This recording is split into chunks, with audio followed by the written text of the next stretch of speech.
Good afternoon. Welcome to the FTD University webinar titled Holiday Merchandising Magic. Today, you will learn tips and tactics for merchandising your holiday products, allowing you to take your displays from elementary to effective so they appeal to your customers and help increase holiday sales. FTD Education Consultant J. Keith White, AIFD, will be leading this informative webinar. As partner and design director of A&K Productions, a special events company, Keith is known for his floral vision and extraordinary designs. No stranger to news media, Keith's programs and projects have been covered by broadcast, internet, and print journalism for more than 2 decades. Sponsored by FTD, his masterful designs on the official vehicles in the annual Rose Parade have been viewed by millions. In conjunction with this webinar, FTD is holding the 3rd annual FTD Makeover Magic Contest. To enter the contest, you must watch this live webinar in its entirety and submit a 75-word essay explaining why your shop interior deserves a makeover, as well as 1 or 2 photos of your shop's current interior space and storefront window display. All submissions must be sent to prdept@ftdi.com by midnight Pacific Time tonight, August 19th, 2014. The contest winner receives a store makeover valued at $5,000. You can view the official contest rules at www.ftdi.com/makeover. Once Keith is finished with his presentation, we will open the webinar up for questions. If you have a question, simply type it in the question box on the upper right side of your screen. Feel free to submit your questions during the presentation. We will hold them until the Q&A portion of the webinar. So without further ado, I would like to turn the call over to Keith to begin the webinar. Keith? Thank you so much, Janet. And again, thank you for joining in today. And welcome to Holiday Merchandising Magic. And you see the word puzzle up there.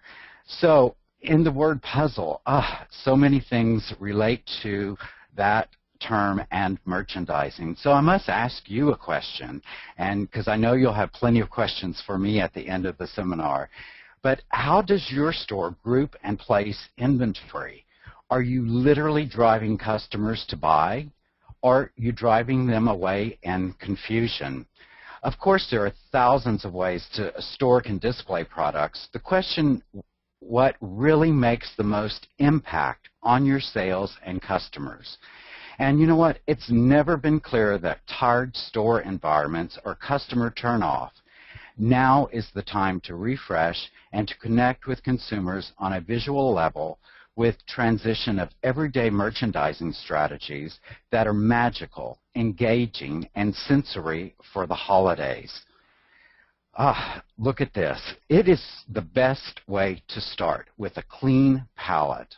In our fast-paced world, look to the past for future success. Think about all you've done to improve your business. Learn from the past holiday experiences, good or bad, and proceed with creative new ideas. And of course, take those positives from the past. You know, we are a tactile and sensory industry that naturally attracts customers to our store. So remember this: where the eyes go, the feet will follow.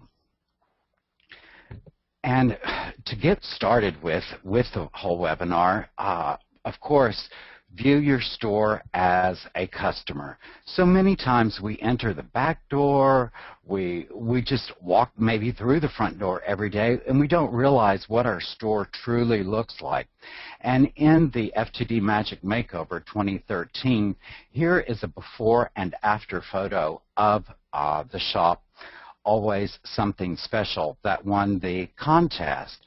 And this is the photo they sent in, the before photo, and you can see the sales counter and the back area.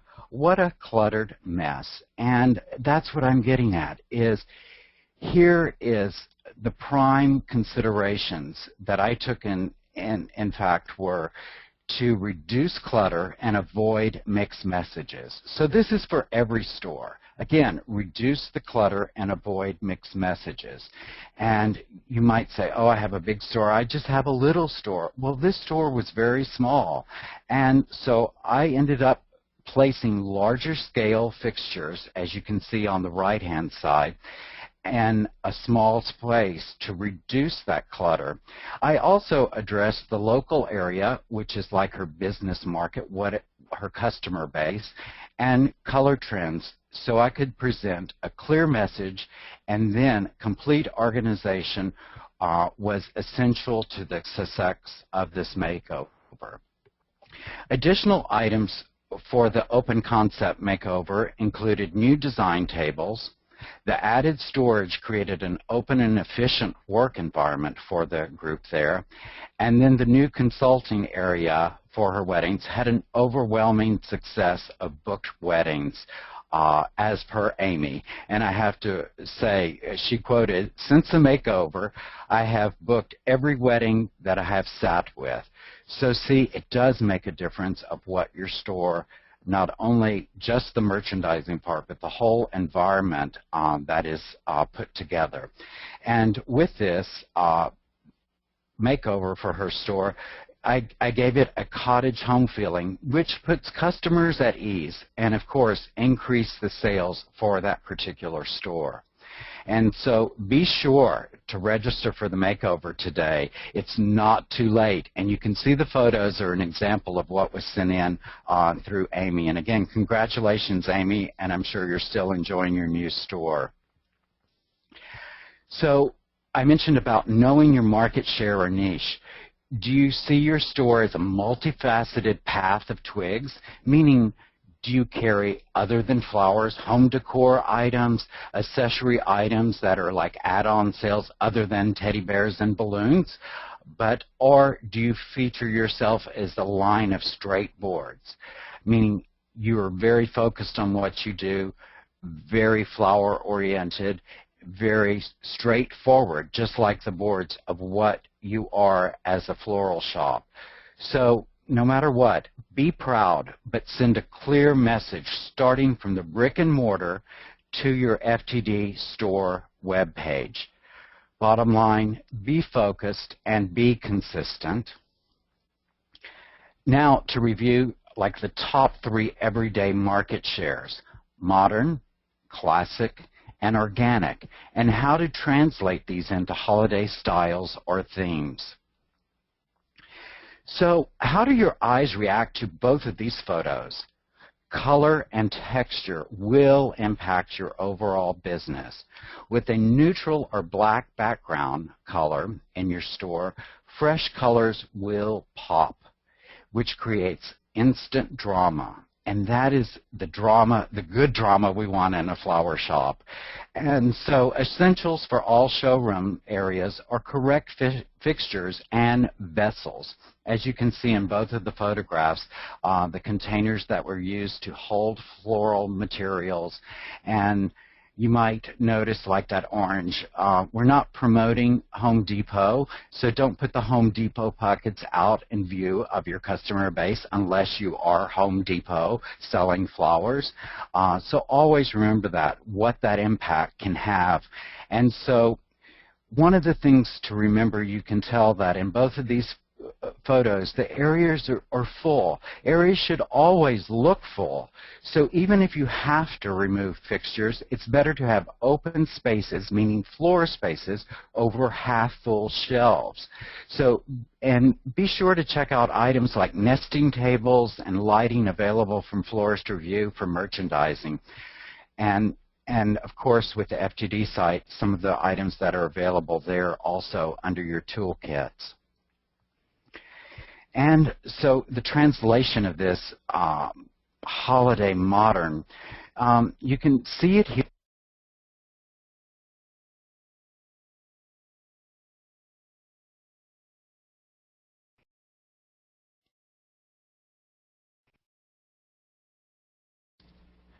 Hello? Hello? So holiday marketing experts say that subconsciously associate specific colors and specific social or culture messages. A sophisticated color scheme of browns, whites, and crystal placed in an inviting home setting can increase add-on sales. Know this carefully and select the colors and accessories used in an effort to get a customer to loosen their purse strings. Scale and proportion are so important. And your classic styling. So your main focus is to sell flowers. Keep the tradition alive. Simply show the best and offer the rest. Powerful designs attract, so show product mixes and what can be done. People need to have the oh my God inspiration. So you can see from the photo on the right that even in I want to say a bucket shop with floral products have that oh my God feeling of what can be done with the products themselves. And to transition this into holiday, classics, you can do the area from flowers, but simple but lavish faux or fresh fruit collections. Offer a nice assortment of evergreens, berries, and holly. Customize wreaths to set yourself apart, and notice the repeat. Show the best and offer the less, because you're giving customers a choice. And in the style organic, some may have, say, this is shabby chic, others country, but try chairs for shelving, something unusual, natural surroundings, and blackboard walls for daily offerings and pricing. And I have to mention about pricing. Price posting also can assist with increased profits and the cost of goods in the design department too, and give your customer that open feeling of, yes, this is how much something costs without a questioning. A simpler, nostalgic approach of creating effective displays with the added visual support to merchandising assortments creatively. Here is an example of an organic holiday setting I did for display. And it's using a few select home decor items along with floral and plant items. Perfect pairing or solution sales are one of the rules of shopper marketing. Make it easy for the shopper to say yes and save time in the store. Studies show if you can help the shopper find what they need more quickly, they will use the balance of their time to shop and buy more. And this is what I call the silent salesperson at work. And know the color trends. You might be scared of some of them or embrace them. And here are the 2014 color trends and possible how to translate these into holiday. The color of the year, Radiant Orchid, the purple, might be an easy sell for holidays other than Christmas, but combine it with emerging gold tones and added home decor colors. Now you have the perfect holiday pairing of colors. And always remember, select a few colors. Believe in them and buy them for your market. Of course, color choices, I mentioned, impact sales. Look at the food items. The French macaroons, a soft, broad, delectable color assortment. Hard to decide which one to eat first, isn't it? Now view the powerful impact on the right of the three colors, blue, red, and green. It's easy to decide what color bag to buy or the must-have all three. So limit color mixes and specific sections. Streamline some of the products presented in your store and websites too. That whole thing about confusing customers, make it straight to the point. In creating visual appeal, I suffer this all the time going into stores, no matter if it's a florist or into a retail store, big box store, department store. Things are so overwhelming, you don't know where to land your eyes or which direction to even walk in. A lot of people have accomplished that, especially like grocery stores. They lead you through the store itself.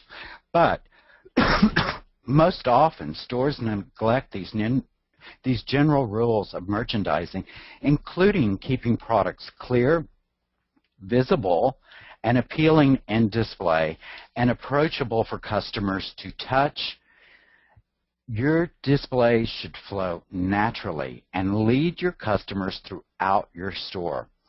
Remember, customers don't bend, stretch, or reach. Here's an example of Christmas visual merchandise. And this particular setting that I did was called Curiosity Shop. It has a cohesive theme. The colors and textures tell a story. This will educate the consumers and do the job of a salesperson. This, in return, requires less sales labor and increased ROI, which is return on investment, because we know at the holiday times we invest in a lot of product. Again, larger attractive items, let's say like the owl, it's an attention getter. I mentioned where the eyes will go, the feet will follow. Visual applications done at the holidays, you have to step back and say, do you have space to show decorated trees or only components? There's a whole mixed bag of what do you do, what do you not do. This holiday tree was inspired by shades of icy blues and teals. This beautiful tree sold components. So if you're in the mode to create these items, most everyone likes the color blue, but show how to use them together with success. Blue can improve customer loyalty too. Large or small shops, choose your space carefully. Even if it's one tree, make an impact and show the product combinations. Remember the oh my God impact. So I'm going to let you look at this for just a second to see and think of how you can utilize this in your store.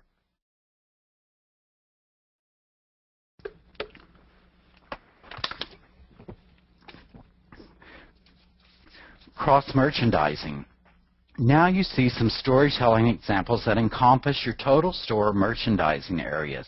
Cross-merchandising items in a year-round setting. So this shows feature select containers or vessels with natural products assortment.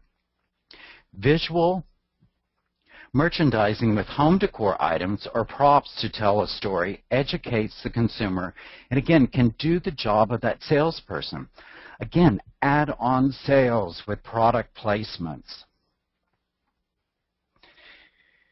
Bold patterns and colors attract attention. Even if you only have one customer in your store at any given time, it's impossible to tell them about everything in your store and the product within it. Through a combination of signage, press clippings, and FTD promotional posters, let words do some of your talking. Frame everything consistently or make sure they are at least professionally presented to ensure your customers recognize these signage opportunities and place them to gain valuable information for that consumer. And I always say, and please, please, update your signage as necessary and take down any signage that looks beat up, torn up, or out of date. Bottom line, attract, don't distract. Customers love to be engaged, not only for marriage, but in your shop. But the takeaway here is to make sure your store enables customers to touch and to pick up products and to get engaged with them. Plain and simple. Here are two examples. The photo on the left has simple product assortment with clear price points posted. And the example to the right, centralized focus on flowers with shelf items organized and grouped that both capture your attention. So you can see with the shelving, not only the flowers are going to attract, but how the merchandise is displayed. And again, that grouping of product. It's not a mix-mash confusion. It's very, very focused on it. The most frequent mistake is placing smaller items in merchandising very low. This area, as you can tell, eye candy at eye level. So avoid all key items low or on the floor. A simple white wood square or even concrete stepping stones will elevate the items to importance. So the example here, the overall setup is perfect, but one detail overlooked. The pots elevated on the floor in the middle of the photo could just be brought up. It's okay to leave stock, but if you have the one item up above for choice with your overflow of stock underneath, that's where it makes sense as far as square footage that you're doing. So always remember, eye candy, eye level. Now that the interior is together, make sure your complete package of your store image is together. This, too, is part of the merchandising and driving sales into your store, not only at peak delivery times like Valentine's, Mother's Day, and Christmas season. Check all the details. Be sure, has anyone noticed yet, to have an area code on your van. Have you tried to make a cell call without an area code? So check out ftdi.com under the Toolkit and Resources tab for offerings under Local Marketing. And then there'll be a bar that says Vehicle Graphics. So if you don't have Vehicle Graphics, check into this. So my point, total point is bold, clear information. All the details do matter. Easy to read and up-to-date graphics. The power of signs, open or not. My eyes could not believe this local florist sign. I hope they're tuned in. We'll find out at the end of the program. I was in their store, but I stopped by too late one night, and I saw, no, sorry, we're closed. This was so negative. And so I hope she takes gist of this in good heart, but again, for everyone to realize that your store can be open 24 hours. You should have your storefront hours posted, and of course your website posted on the outside of your building. Again, that 24 hours. FTD, if you're not signed up, has FTD Flowers all hours. So for more information, contact an FTD field business consultant or member services. So I have to repeat, be sure to post on the front of your store the website information, the telephone number with the area code. This goes for your van, delivery vans also. And be sure you mean what your sign says, open. Never say closed. And I wanted to revisit from the past webinar key elements of effective merchandising. And of course, color does help set the mode. And also, size of objects. You must place the largest object in displays first when you're merchandising. And I always think of asymmetrical rather than symmetrical. It has that more interesting appeal to it. And of course, the cohesive look, a focal point in your merchandising scheme. This can be an area or, again, your complete store if you have one look for your whole store, that merchandise that you're selling. Or, again, individual products that cater to a more wide variety of groups of customers. Proper lighting is so important in a store. This not only helps people see the merchandise, but accents your areas. And then again, simplicity. Limit choices within the store that you have as far as merchandise. Don't confuse the customer with so many choices. So most people probably say, how do you begin? How personally do I start out? So I'm showing you now a spring holiday display, start to finish. And I'll go through some of the review steps of merchandising. And so with the items, you can see here I placed in the larger items first. It's back to that clean palette. Start off with a clean palette. placing the wall color in there, I wanted to capture radiant orchid. So if you're afraid to buy a lot of merchandise that's trendy colors, you can always accent a wall and with the color of the year or a pronounced color that you want to put in. So I used the radiant orchid as a wall color. In the background, place the larger items in first, like the chest console, shelving units, and again, some key components in fixturing, like a bench, some of the pedestals going in. And then that was my bones, what I call it, to then have all my product that's going into this area grouped, which I call shopping for myself. Then I go in to that area and place items where they fit and look the best within my blocked area.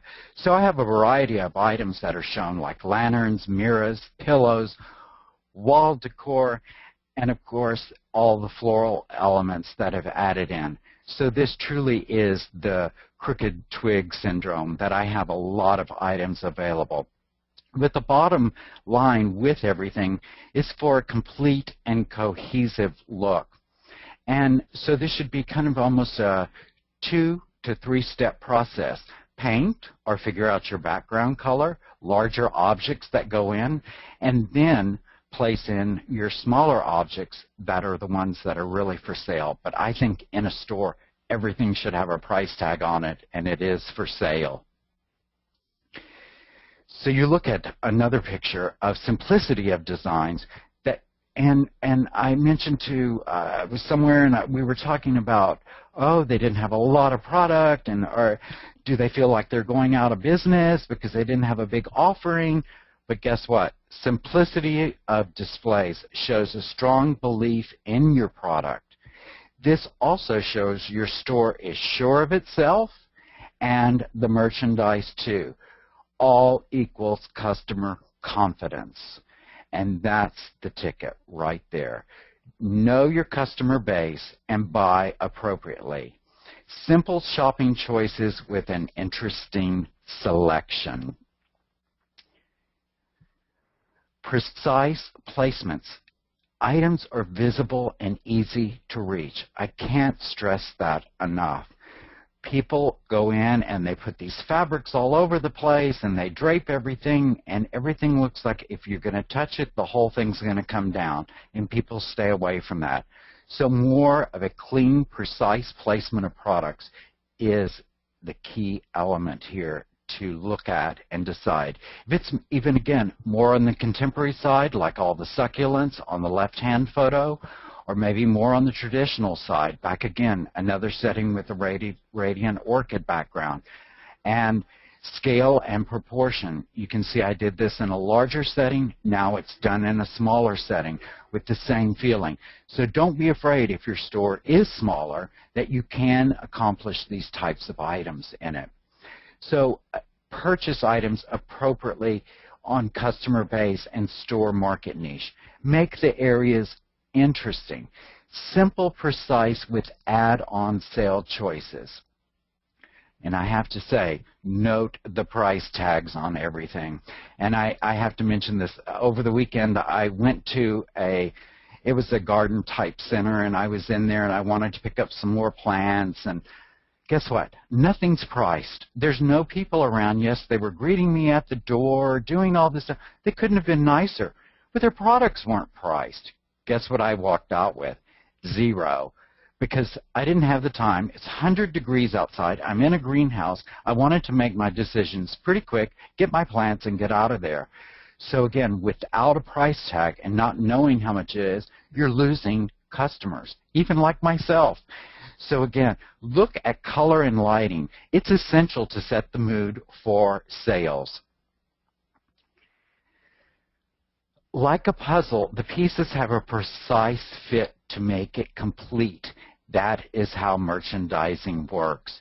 So you want to be able to look at all of these things and decide, do your pieces fit together to tell a story, to generate sales?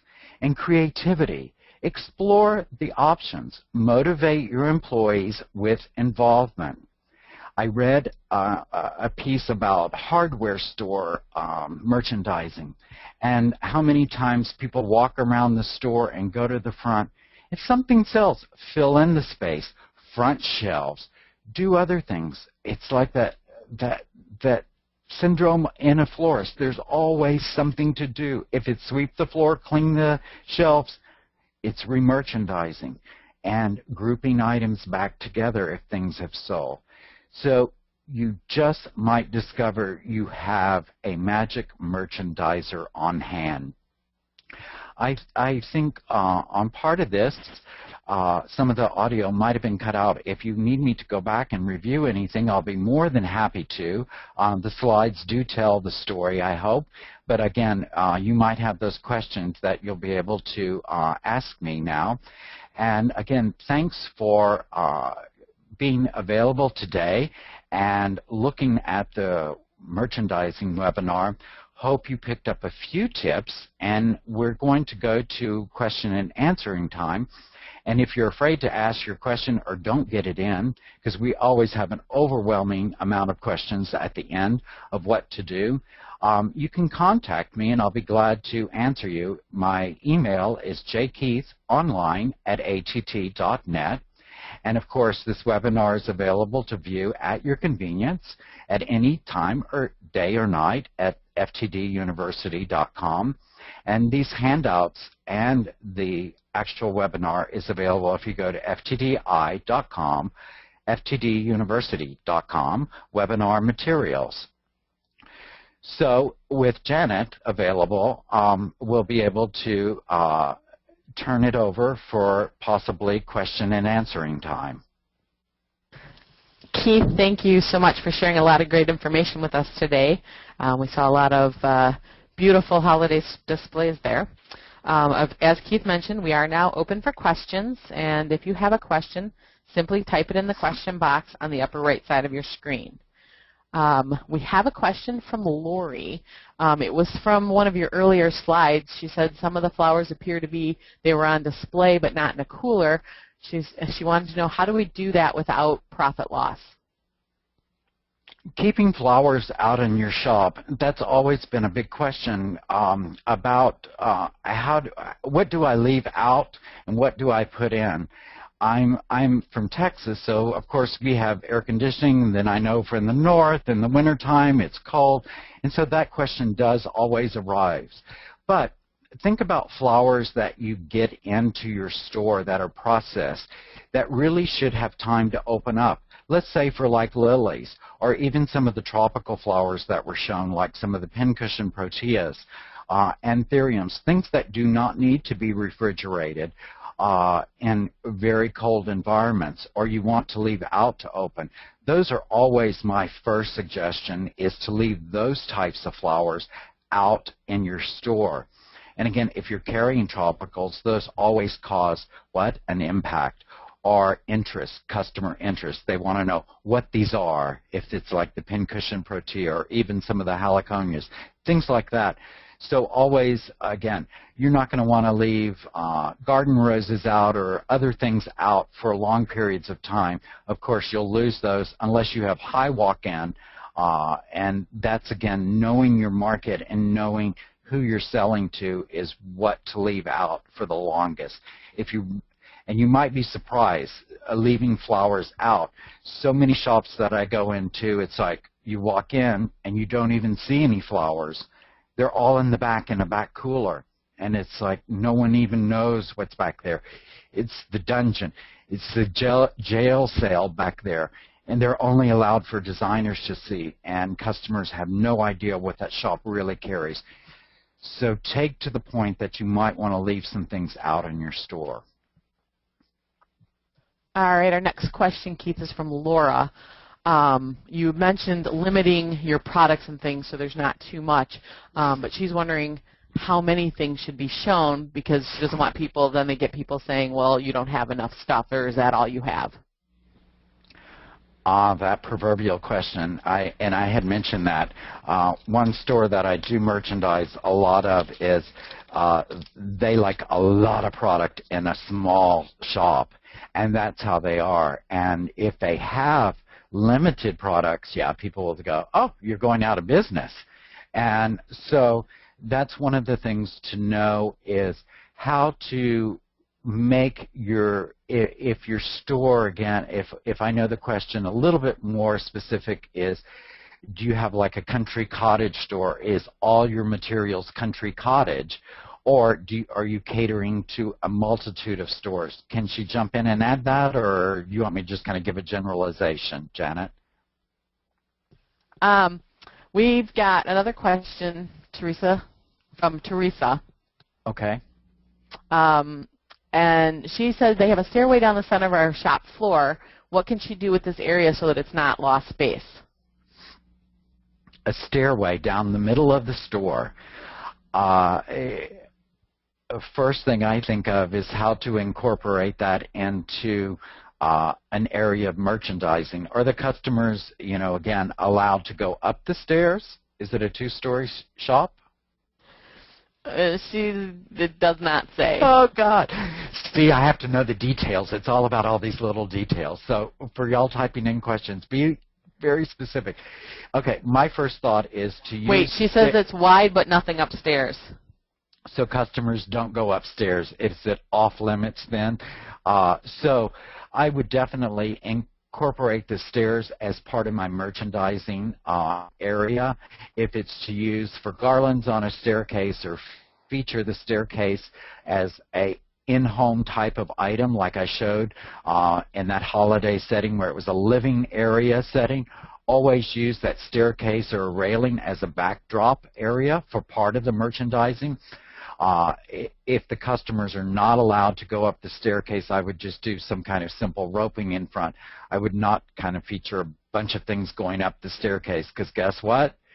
Where the eyes go, the feet will go. And if you don't want customers up there, don't put anything on the stairs itself, but use the staircase railings or the sides as part of your visual merchandising areas. All right, our next question is from Joseph. He said they don't have a traditional window to display to the public. They have a 30-foot by 8-foot open front porch on a busy highway. He's not sure how to effectively utilize this space. What area of the country is he in? Can you tell? I do not know. Well, then it's all about... Southeast, he says. Southeast. It's all about the outdoor appeal. Number one, signage.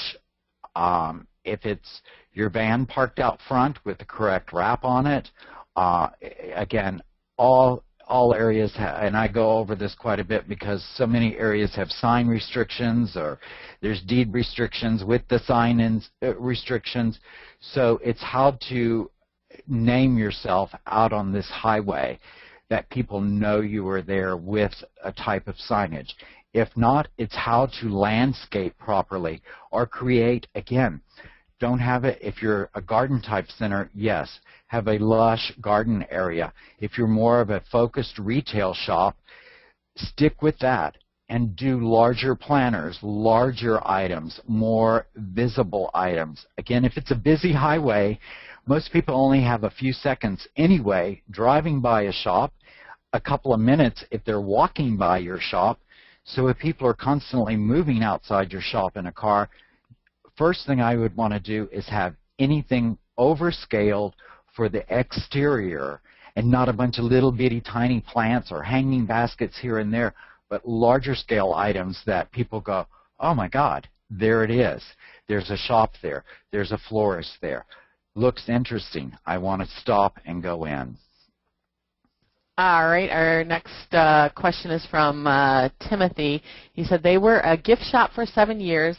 Then 4 years ago they closed, reopened as a florist. But when they opened as a flower and gift shop. They still have tons of product left from when they reopened, but they want to expand their flower display area and their wedding consultation area. So the question is, do they highly discount the gift product or just dump it and move to the floral displays? What you have to do is look at the merchandise itself, and I go through this quite a bit with not only retail shops, but in the wholesale business. Where I'm headed next is for a floral wholesaler to revamp their floral supply area. And you really have to look at the viable, how viable is that product. Sometimes you have to bite the bullet if it's dusty, chipped, broken, out of date, meaning not vintage, and to put a different spin on it, just get rid of it. Sometimes when you look at taxation on these types of products, ad valorem taxes, it's costing you more to keep that inventory stashed away or trying to reclaim it as something it isn't and never will be. So a lot of times you have to, again, bite the bullet, get rid of that merchandise, and move on.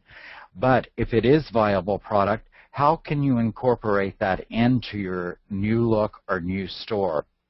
And one of the things I like hearing that they reinvented themselves, and most people should reinvent their florists anywhere from 5 to 7 years. Give it a new look, give it a new, even change the logo up a little bit, or because things become very dated in this time frame. We move so fast in our industry. So look at the merchandise very carefully. I would not say if you were known for a gift store, that people still want to have those products available to them, and there might be a way to incorporate it. But again, look very carefully at them and see how viable they are, and take in all those considerations. All right, our next question is from Jordan. Their shop is in a terrific spot on our main street downtown, but the walk-in traffic only accounts for about 7% of their gross sales. How often should they change their staging, and how much time should they put into it? I have to mention one of my original retail store was actually in a downtown area. We did have a decent walk-in traffic, and one of the things I mentioned to a shop week before, their design room, it's that typical thing. It was kind of mid back into the store, but they had an open concept store, very similar to the makeover last year with Amy. People love to see what you're doing, and when I realized I could gain customers in the store by moving my design counter to the front window, I was the feature display in the window, me doing work every day. It was amazing how many more people I was able to capture into my store, because they could see, number one, movement gets people into your stores. Not only does the display window display, but anything that moves. So they were also interested in what I was doing. People were coming in that way. So maybe take that in consideration. And things can be moved in stores. If it doesn't work, you can move back to your old area. But something like that, think outside the box sometimes, and don't corner yourself literally into that corner all the time. All right, our next question is from Lisa. She wanted to thank you for everything. She has now removed the open and close sign from her front window, and now she wants to know, what is the best signage for the front of her store? I mentioned just to have your store hours posted, and so it's very and user-friendly, just like a laptop would be, or looking at a computer screen when you go on someone's website. A lot of times you're looking, are they open?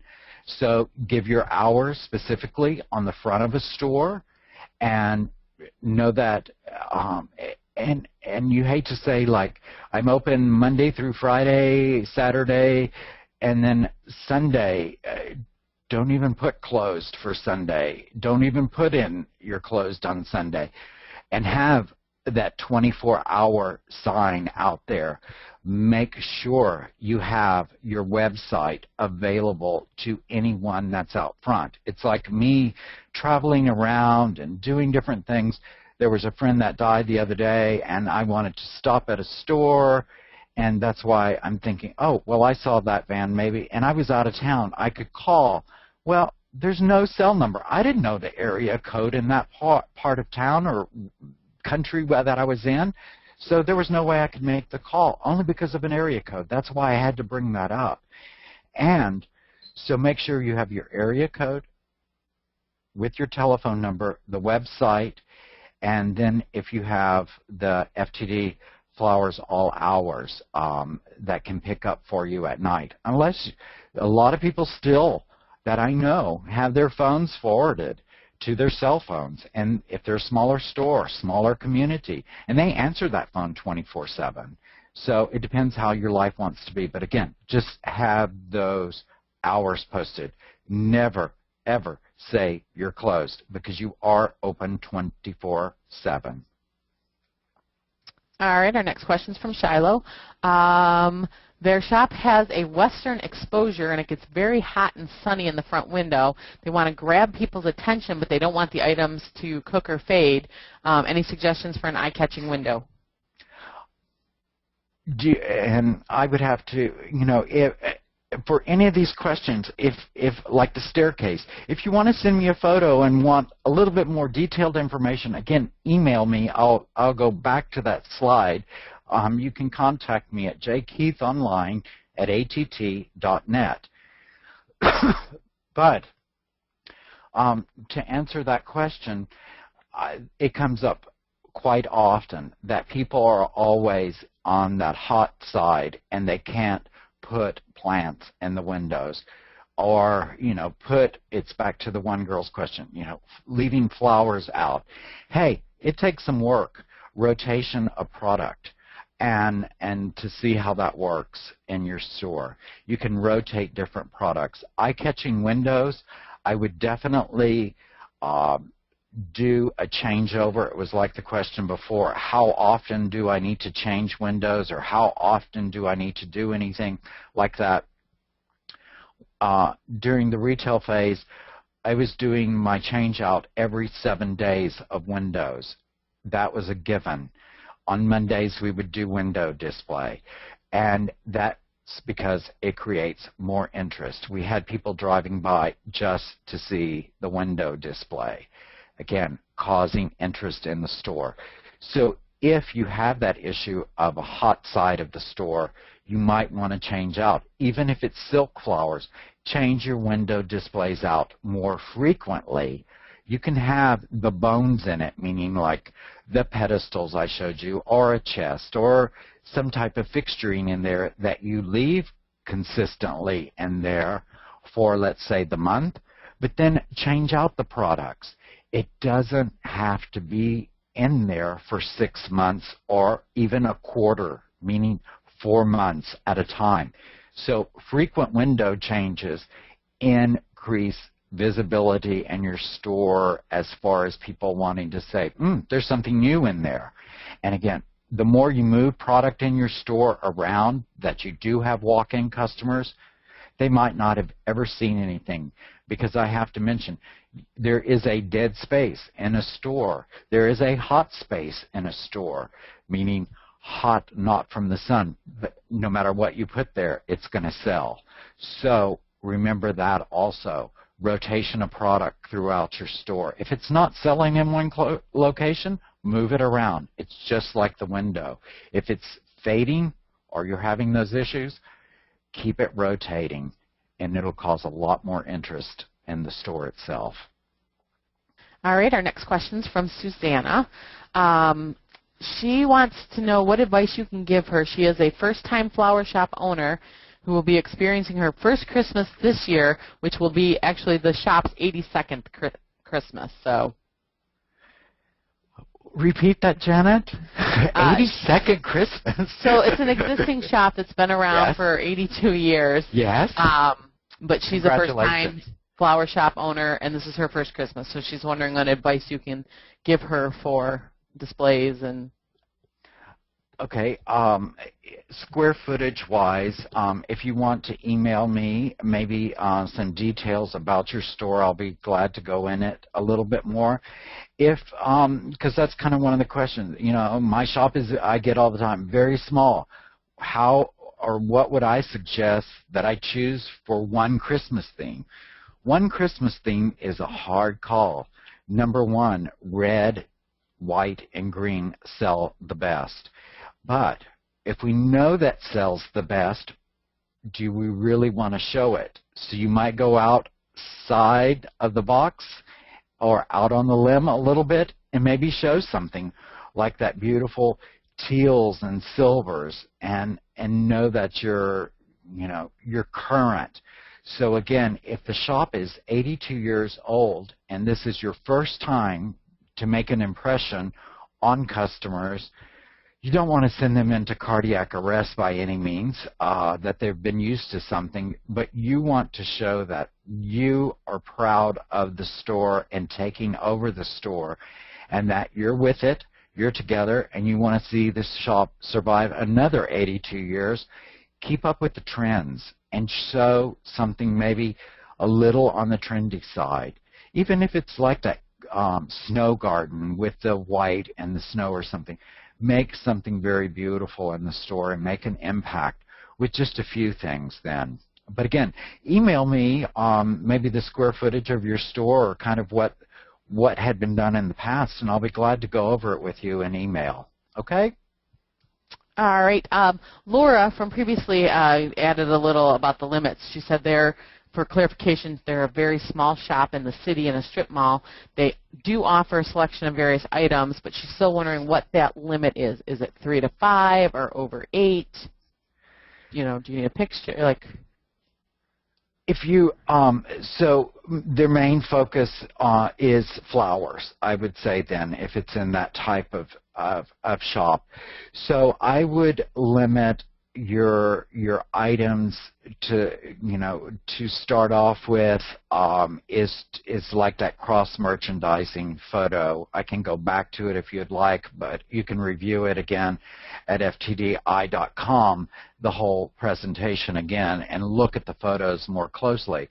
But maybe focus in on what containers you use, and I'm not going to say everyday glass, but even some of the FTD codified product, showing that, like that photo, the simplistic design with just a few select items on a shelf in multiples. I call it the can of beans, like at the grocery store. Stacked canned goods in a shelf will work really, really well on the eye, so you might want to show that. So I would say 5 items, and then push it into that 8-place market, meaning what else do you use on a daily basis within your shop, and how to feature those items of what you might have on hand that you might never put out. Again, is the shop closed concept that the design room is out of sight of the public, or is it an open concept type of shop? So look at items that you use on a daily basis before you start investing. That's kind of one of the things people freak out about is, oh, we've got to do all this merchandising, but that means we've got to spend a lot of money. No, look at what you use on a daily basis and how to merchandise those items to the customer. Even if it's ribbon, look at how you can make an incredible merchandising area just with ribbon itself. So that's kind of a hard question to answer, to say, oh, you can only limit yourself to 3 items or to the 5 to 8 type of item. All right, our next question. That makes sense with it. Yeah. Our next question is for Rikini. She said they usually keep their flowers in the standard black buckets, and when they first process them, they set them on the floor in the front, and it does make it look cluttered. She said people are invited in the back cooler. They have a small shop, and they're always struggling with the space limitations. Do you have any suggestions? I would definitely suggest looking over the slides again, and thank you for using black buckets. They're probably one of my favorite choices over glass. I've been in shops where glass has been used, and of course with waters in different areas, they turn, we all know what stock water looks like and smells like, so sometimes you can avoid that using a black bucket. Again, you'll want to elevate products. Look over some of those slides and see how product can be elevated to people's eye, and it's back to eye candy at eye level. So bring those flowers up and make it part of a display. Don't just put like flowers out in the store on the floor in buckets just because you're processing. Make them do something. Make sure they're for sale. There's even like little blackboard cards, standing cards you can use to write, hand write on, lilies, $10 a stem, tulips, so much a bunch, that sort of thing. So I would just say, from what I heard, on the floor, elevate those products up to make more of a statement. All right, and she has a second part. Rakini has a second part. She said they also have a carpet in the front of their shop, and she said it's awful. They hate it. They have some trendy throws to cover it, but she's wondering what else you might suggest. Amy heard this last year. I actually had carpet in my retail store too, which I really loved it. I was very, very careful. People think the same way. Oh my God, I work so clean. I don't throw everything on the floor. And that's from my original shop, was having carpet, even in the design area. Amy heard it last time, and in both of the makeovers that I've done so far through FTD, the first makeover, she actually had concrete floors, and they were a bit worn and a bit discolored, and you know what? I thought that gave it incredible character to the store during the makeover, and she so wanted us to refinish the floors, and I was like, wait a minute, you'll see when it's all finished, these will look incredible. You will be so happy with your flooring that you have never touched it, and you scratched it and marred it and gave it character. It gave the whole shop character. Now, Amy last time had some kind of carpet, some kind of tile, and they worked. Her and her husband worked on that store just to get the carpet and tile unstuck from their concrete floor. But once they put exposed all the concrete, and then floors were actually stained, it gave it a much better look in their store too. And she said, oh my God, the upkeep was so easy compared to what it was before. But remember, do you own your store, or are you leasing your store, and what can be done with that store interior? So carpet, depending what it looks like, and again, rugs on top of rugs, it can be tricky for customers tripping and falling, so be careful of that, presenting yourself with that obstacle, literally, in your store. So again, look at a corner and see if you own the store and you really want to pull up the carpet, what's underneath it. I've seen horrible issues where somebody was crazy and went with the glue all over the place, and it was a mess to get up. So be careful what you wish for when you want to take up something, to look and see what's underneath all of that before you start ripping it up, knowing what it's going to take to be able to do it. Of course, with makeovers, it's kind of like the TV shows and cooking shows. You mix it up, and here it is, and then they pop the oven open, and here it's done. Yes, it is magic, and that's what we try to do with the FTD Magic Makeovers. It is truly magic. It happens overnight, but it is a lot of work that's going into it. So if you want to make over your store itself, even without being a contest winner, look at all those different options that you might have with that carpet and what's underneath it. But I'd say yank it. If you hate it that much, it's bringing you down every day, every time you see it. So give yourself a new life and maybe rip it up. All right, our next question is from Celeste. She wants to do a storefront makeover. She likes the organic look that you showed, and she wants to know where to find those rustic tables and storage boxes to display their flower arrangements. Where to find those rustic? Will you send me an email, and I'll send you a couple of links that I have for some of the vintage items that are available to stores. Is that cool? That sounds good, yep. Please do. Again, I do answer emails. All right, we've got another question from Tabitha. She said, what are good products to add into a flower shop to add sales? So you're one of those keep it alive shops. You sell flowers. One item I would highly suggest is looking at containers, number one, of what is available. Gift items, when you get into the gift market, look possibly at fixturing, and be it more on the contemporary side, vintage, meaning that modern, organic, just like the question was before. Have those items, some items that you're using in your display and merchandise areas, like that one photo I showed you, the chest in the mirror. Have it for sale. And that's the kind of things, if you want to branch out into the home decor marketplace, is see what fixtures you might be able to add into it. But again, keep it minimal. Don't overkill with a bunch of antiques or a bunch of product. Start out smaller and see how it goes. And again, watch price points. A lot of times people are like, oh my God, that's so expensive, that'll never sell. It's amazing. Last week I was in a store, retail store, redoing it for a fall setup, and it's I went to lunch, I come back, I had all this area perfectly set. They sell lamps in their store, another thing to increase.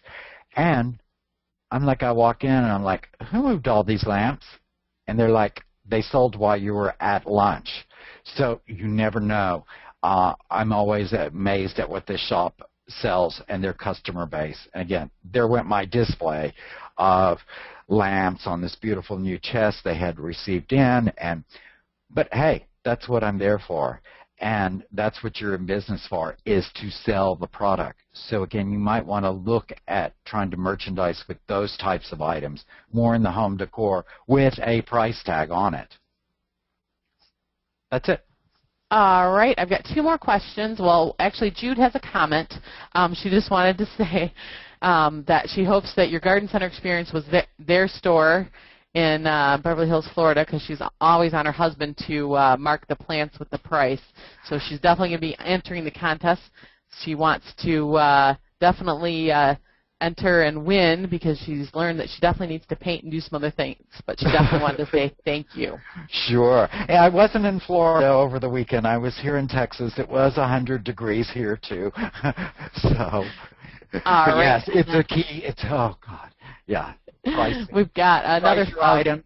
Question from Timothy. Is it acceptable to display the fresh flowers in a cooler versus on the store floor? We have a display case for pre-made arrangements, but a second display cooler they use for overflow wedding work. I think that's perfectly fine. And again, depending on your location, where you are in the country, north, south, east, or west.